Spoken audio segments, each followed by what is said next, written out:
Hi guys, it's Mr. Jackson with Karen, here to read you chapter 11 of Everlost by Neal Shusterman with permission of Simon Schuster. I'm going to say right now that I'm sorry I'm sure going to be a little late when I put this up. I got a late start. Don't stay up too late. So, do not speak of the criminal acts, writes Mary Hightower in her pamphlet, The Evils of Paranorming. Do not speak of them, do not think of them, and most of all, do not seek to learn them. Attempting to influence the living world can only lead to misery. Chapter 11, The Haunter. Nick and Allie had not been out in the rain since they crossed into Everlost. Drenched to the bone took a whole new meaning when the rain passed through you on its way to the ground. Sleet is worse, Leaf said. The old pickle factory was just where Scully said it would be. A white brick building on Washington Street that at some point in its life crossed over into Everlost. A heavy steel door was ominously ajar. Nick didn't like the looks of it. Why do I get the feeling this is a really, really bad idea? Because, Allie said, you're a certified wimp. And so, to prove that he wasn't, Nick was the first to push the door open. Bad idea or not, no more complaining. He had made his decision and he was going for it. The instant he stepped in, the aroma snagged him. There was a rich smell in the air of roast meat and garlic, hitting him with more ferocity than the pelting storm.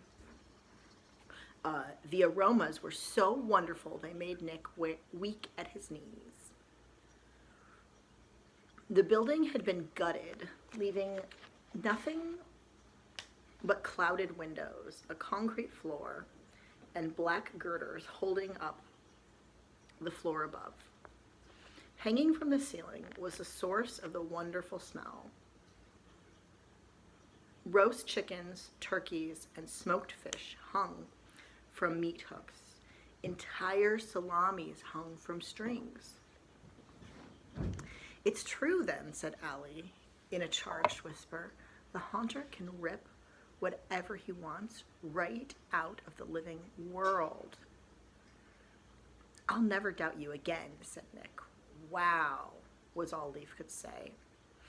They were so awed by the hanging feast, it took them a few moments to notice the small afterlight sitting cross-legged in the center of the concrete floor.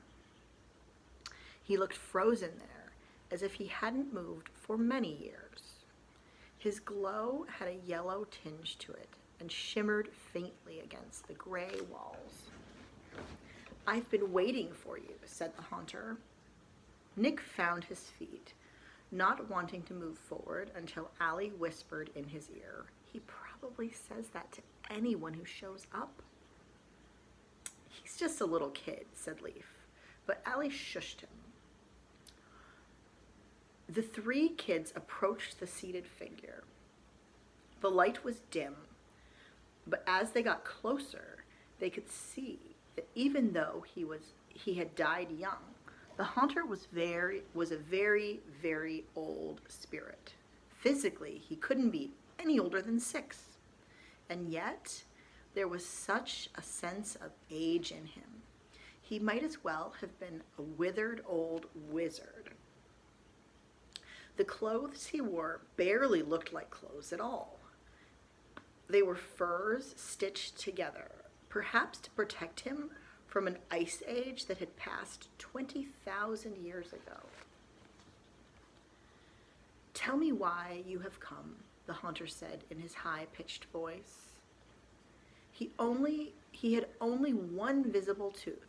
Perhaps it was because most of his front baby teeth had come out shortly before he died.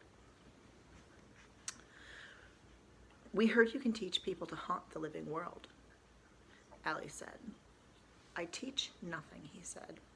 Either you have the skill or you don't. Then he reached into his lap and produced a smooth stone the size of an egg. The hunter looked at the stone for a moment, as if it held the wisdom of the world. Then, in one smooth motion, he hurled it at Nick. Catch it, he said. Nick held up his hands, but the stone passed right through his chest and hit the floor behind him. This wasn't an Everlost stone. It was an artifact of the living world. The hunter laughed in his very old little kid voice. Pick it up. Bring it to me, he said. How am I supposed to pick that up? The same way I did, said the hunter. Nick went to the stone, leaned down, and reached for it. His fingers closed in on it, but passed right through it, just as he knew they would. He tried again, concentrating this time. Nothing. The stone didn't even wobble. Fine, thought Nick. He'll point out how completely useless we are. Then he'll start teaching us. Nick stood up and turned to the hunter, anxious to just get on with it. I can't, said Nick. I can't pick up the stone. In that case, said the hunter, your lesson is over. Then he snapped his finger, and there came a thundering that had nothing to do with the weather. The steel door behind them slammed itself shut. Then, down a flight of old wooden stairs, came a dozen figures wrapped from head to toe in black robes. They headed straight for Nick. Before he knew what was happening, the dark-gloved hands lifted him off the ground. Stop! What are you doing? The price of failure, the hunter said calmly, is an eternity to think about it. And then they turned Nick upside down and plunged him headfirst into a pickle barrel that had crossed over into Everlost, along with the building. It was still full of slimy saltwater brine. Then they slammed the cover back on and found Nick himself, and Nick found himself submerged in salty, liquid darkness. For a horrible instant, he thought he might drown there, but realized he couldn't.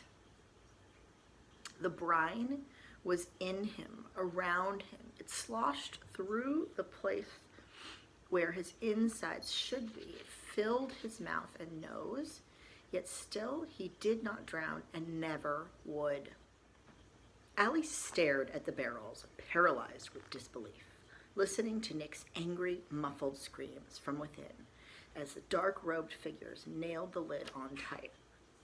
So this was why no one ever returned from the haunter. How could she have been so stupid to take the risk? To make her friends take the risk. I did this to Nick, was all Allie could think. I made him come here. Allie looked at all the other barrels. Were those barrels full of others who failed the test, unable to die, yet unable to escape, left to pickle in their own thoughts for all time? The other boy next, the hunter said. Leaf shook his head. No, I don't want to. I just want to go. Bring me the stone and you can go. He looked at the faces of the kids around him, but they didn't seem to have faces beneath the dark warping or wrappings. I don't like this game, Leaf cried. I don't want to play. Let him go, Allie demanded. What kind of monster are you? The hunter only gave her a single-toothed smile, then turned to Leaf again. The stone. With no choice, Leaf went to the stone and tried to lift it.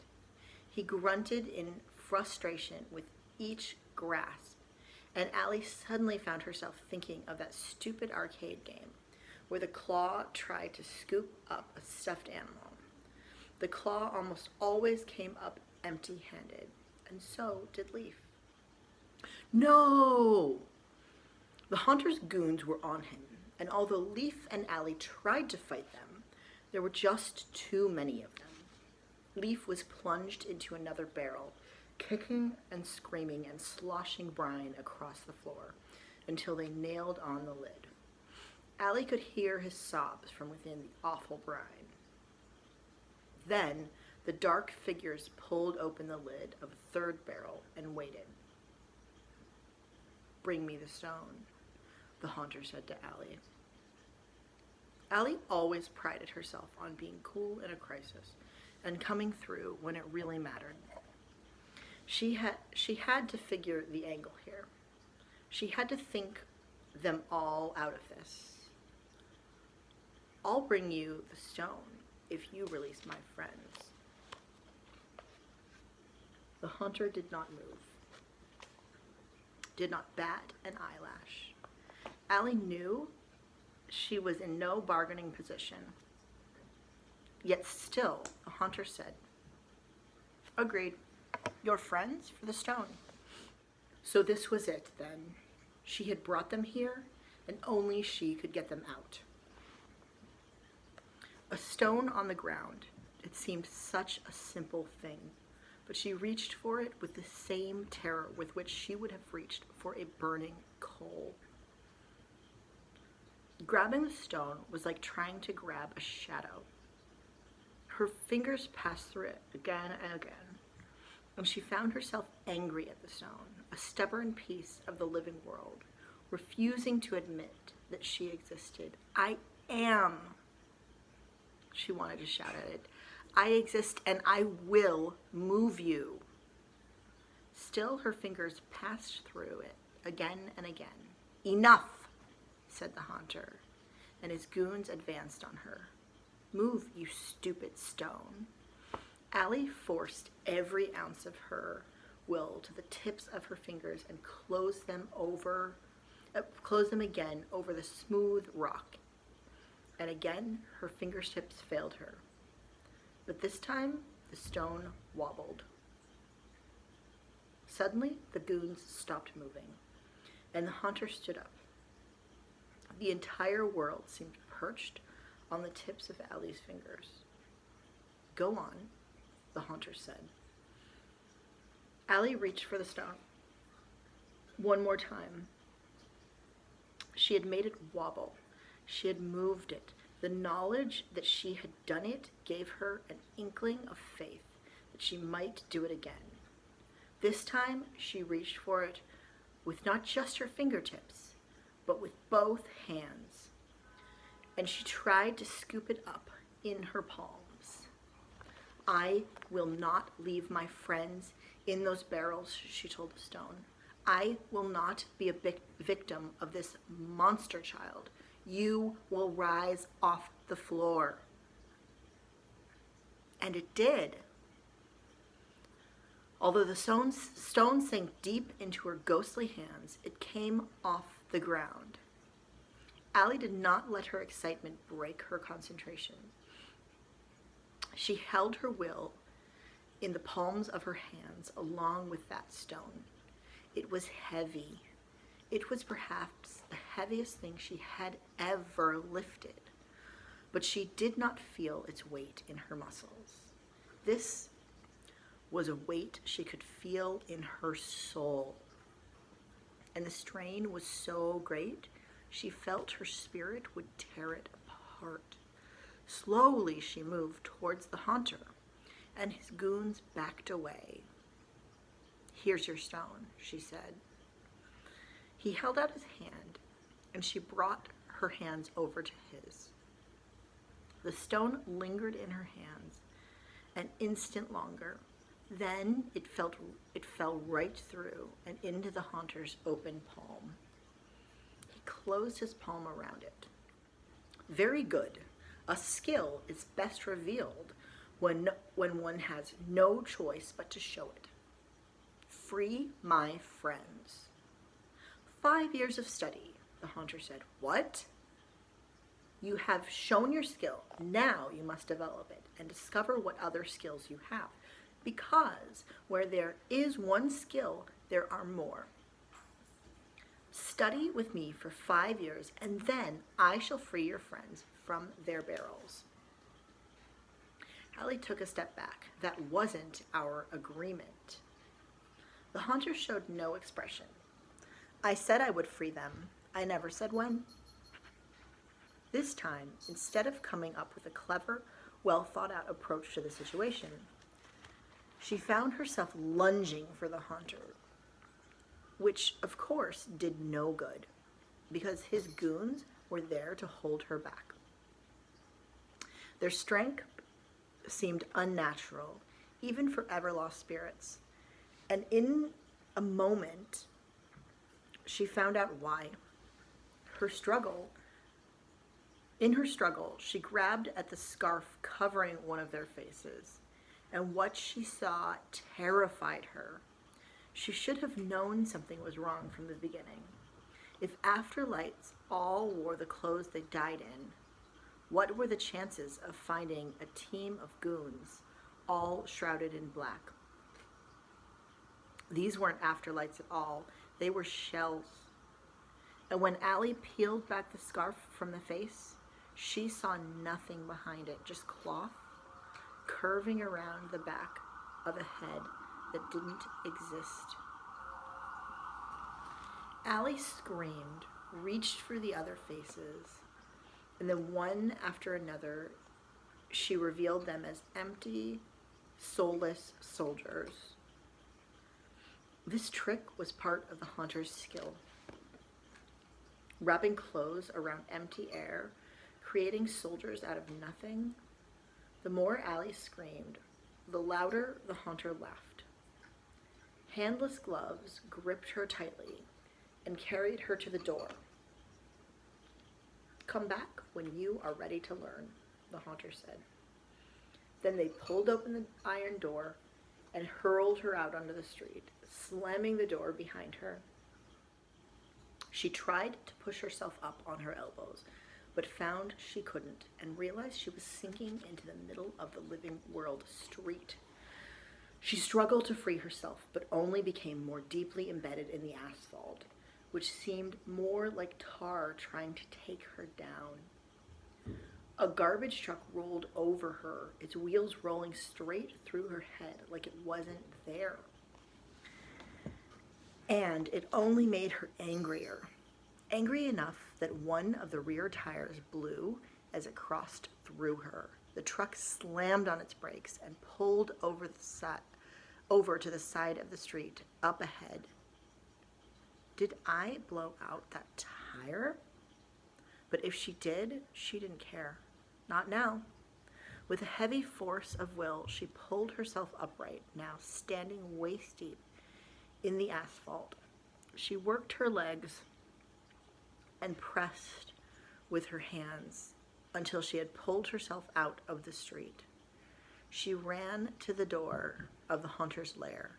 For a quick moment, she forgot that it was not a living world door and slammed into it with full force, as if she could pass through it.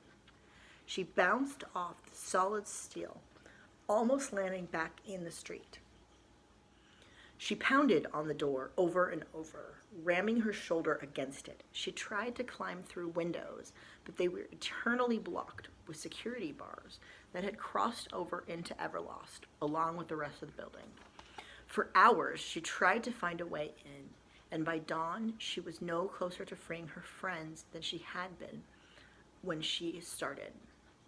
As the jet dark sky became the motley gray of a stormy morning, and the rain turned to sleet, and the pinpricks of rain passing through her became sharp darts of ice.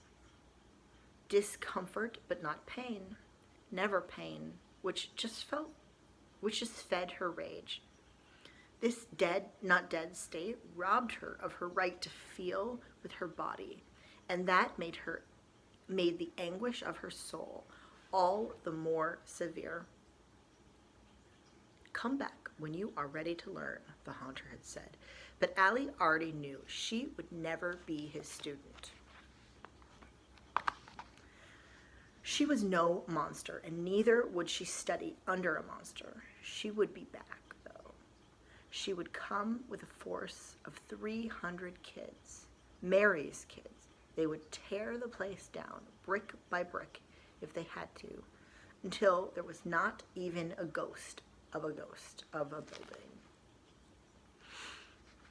Allie ran all the way back to the great marble plaza that marked the boundaries of Mary's towering domain, and hurtled straight through the revolving door, ignoring the surprised looks of the kids on the lookout. She raced into the elevator and at such speed that she hit the back wall. The entire elevator shook, the doors closed, and in an instant she was surging upward. She and Mary might have had their little differences, but Allie had enough faith in Mary to know she would sacrifice herself for the safety of the kids in her care. Together, they would take on the haunter. And who knows, perhaps it would forge some sort of bond between Allie and Mary.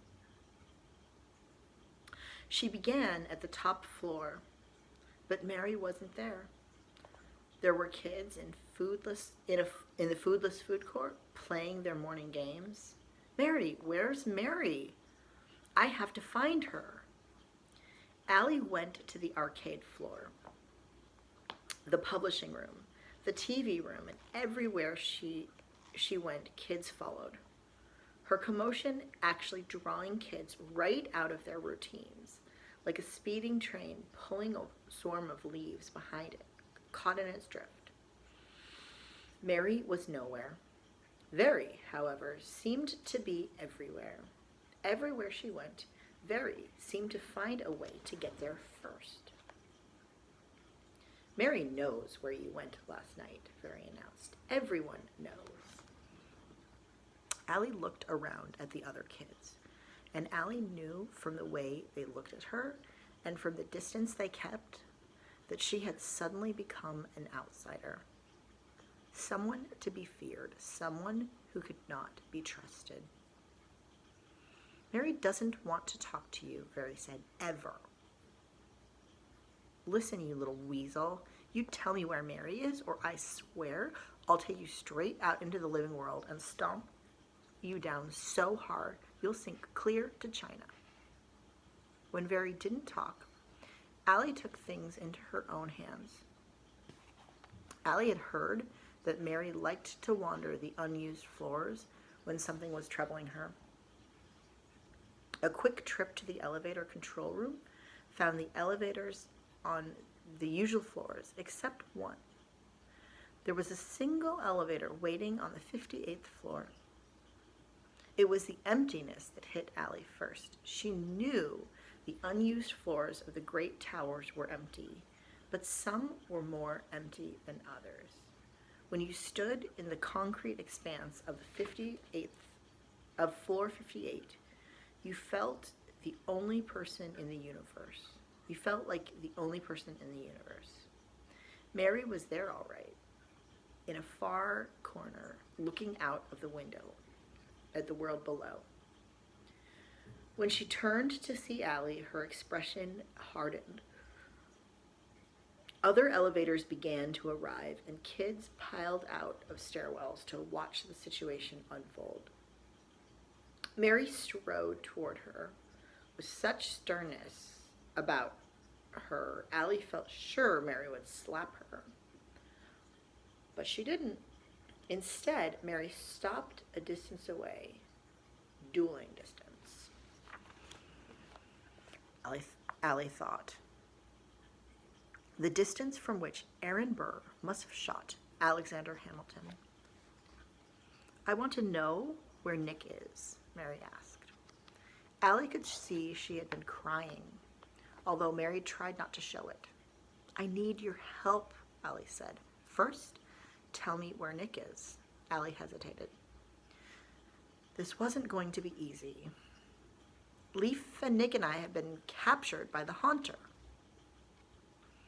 All at the word haunter, many of the little kids gasped and clung to the older children. See, didn't I tell you? Very said. They brought this on themselves. Shut up, Very. It was the first time Allie had heard Mary yell at him. It was the first time she heard her yell at anyone. Now she turned her anger toward Allie. You deliberately went against my wishes and warnings. Allie was not about to deny it. I know, I'm sorry, and you can punish me any way you like. But right now we have to rescue Leaf and Nick. Your actions put them in harm's way. Yes, admitted Allie. Yes, they did. I was wrong, but right now, then Mary turned to all those gathered. Let this be a lesson to everyone, that nothing good can ever come from leaving this place. Now Allie was getting frustrated. Yes, fine, I am the poster child for bad choices. Now, can we just get on with what has to be done? Mary looked her way with the same sadness in her eyes held when she looked out from her high window. A single tear came, and she wiped it away. There is nothing to be done. Allie heard what Mary said, but was convinced she hadn't heard her right. What? Nick and Leaf are lost, Mary said. You've lost them. And Mary turned to walk away. Allie shook her head and felt like lunging at Mary, just as she had lunged at the haunter. But she held herself back. No, you can't just leave them. Then Mary turned on her with a powerful vengeance. Don't you think I wanted to save them? Do you think I want Nick spending an eternity imprisoned in that evil spirit? Then do something about it. That would risk every child here, and I won't put them in danger. I protect them. I don't send them out to fight a war. The haunter leaves us alone. We leave him alone. That's the way it is with all monsters, even the McGill. Again, nervous whispers at the mention of the McGill. The world out there is not a kind one if you haven't figured that out, Mary said. Sometimes we sink and never come back. Sometimes we are captured and are never seen again. Losing Nick and Leaf is tragic, and I will not make it more tragic by sending other defenseless children for the haunter to enslave. As breathless as someone who did not breathe could be, Allie said, "You're a monster. You're no better than the haunter. You're telling me that you're going to do nothing? That Nick and Leaf are acceptable losses?" No loss is acceptable, Mary said, but sometimes we have to accept it anyway. I won't. If I can accept it, then so can you, she said. If you want to stay here with us, you'll learn to live with it. And all at once, Allie knew what was going on here. Mary was getting rid of her. She was hurling Allie out of the fold, but doing it in such a way that she could remain blameless. If Allie wanted to stay, then she had to accept the loss of her friends and not even try to rescue Nick and Leaf. Allie would never stay under those conditions, and Mary knew it. Maybe that's why Mary became calm and in control again. I'm truly sorry this happened, Mary said. I know what you must be going through right now. What made it worse was that Mary's voice had genuine compassion in it. She honestly did care. Mary's caring, however, came with too high a price. Allie swung her hand with all the strength she could muster and slapped Mary across the face with such force that Mary stumbled backward. Very caught her, and in an instant, a dozen kids were all over Allie, holding her back, pulling her down, tearing her as if they could tear her apart. "Leave her alone," yelled Mary, and almost instantly the kids let her go. I wish you could feel pain, Allie said. I wish you could feel the sting of that slap. Then she turned, marched into an elevator, and took it down alone. She didn't know where she was going, only that she had publicly renounced Mary, Queen of Snots, and was not coming back. Mary stared at Allie's elevator door long after it closed. Allie may not have known it, but Mary had felt the sting of the slap. Not on her face, but in her soul, where it hurt all the more. Even so, Mary had done the right thing. She had turned the other cheek. Go back to what you were doing, Mary told the kids around her. Everything's fine. The crowd began to split up, and soon it was only her and Very on the desolate floor. Why did you let her go? Very said. She should be punished. Being alone in the living world is punishment enough, Mary said. And although Very didn't seem satisfied with her response, he would accept it. They all would. Mary wondered if Allie had any idea how hard it was to allow Nick and Leaf to be sacrificed for the sake of her other children. But the Haunter had powers that Mary did not. Just as it was foolish for them to go there in the first place, it would be doubly foolish to attempt a rescue. Foolish and pointless. And now Nick was gone. Before she could really get to know him, he was gone, and there was nothing she could do about it. For a moment, grief threatened to overwhelm her. The gasp of remorse escaped her throat, but she fought it down. Just as she fought down her tears, for the sake of all her children. You did the right thing, Very told her. She leaned over to kiss him on the head, but stopped, knelt down, and kissed him on the cheek instead. Thank you, Very. Thank you for being so loyal. Very beamed. As Allie's elevator went down, theirs went up. Mary's grief was heavy, but she would find a way to get past it. The turmoil that Allie had brought them would soon be gone. Soon there would be happy children playing ball and jumping rope, which was as it should be, and as it would be day after day, forever and ever. In her book, Everything Mary Says Is Wrong, Allie the Outcast writes, there are mysteries in Everlost. Some of them are wonderful and others are scary. They should all be explored, though. Perhaps that's why we're here, to experience the good and the bad that Everlost has to offer. I really don't know why we didn't get where we were going, but I do know this much. Being trapped doing the same thing over and over and over again for all time is no way to spend eternity. And anyone who tells you so is wrong. So that was chapter 11 of Everlost. It's starting to get exciting, right?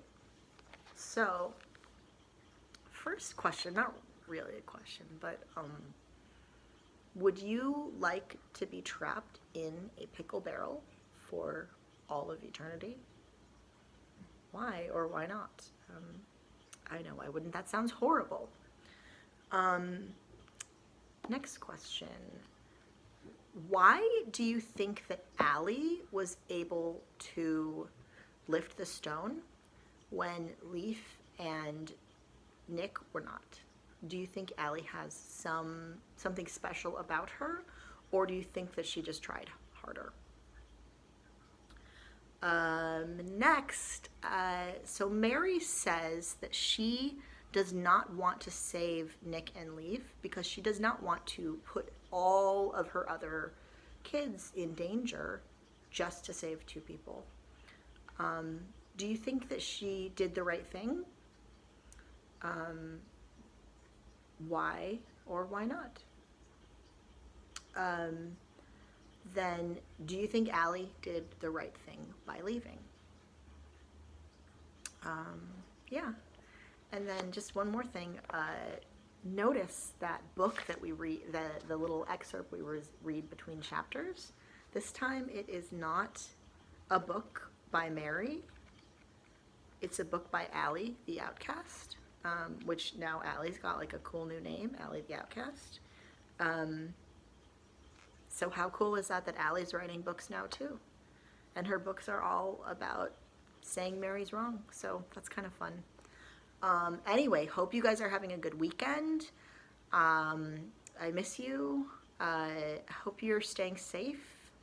I'm going to be reading I was planning to read these to you through spring break anyway, but now spring break's canceled. So, don't have to worry about that. We're just going to keep reading. But I was going to anyway. So, hope you have a good rest of your weekend. Stay safe. Keep your family safe. Tell your family you love them. Yeah. I miss you guys. Good night.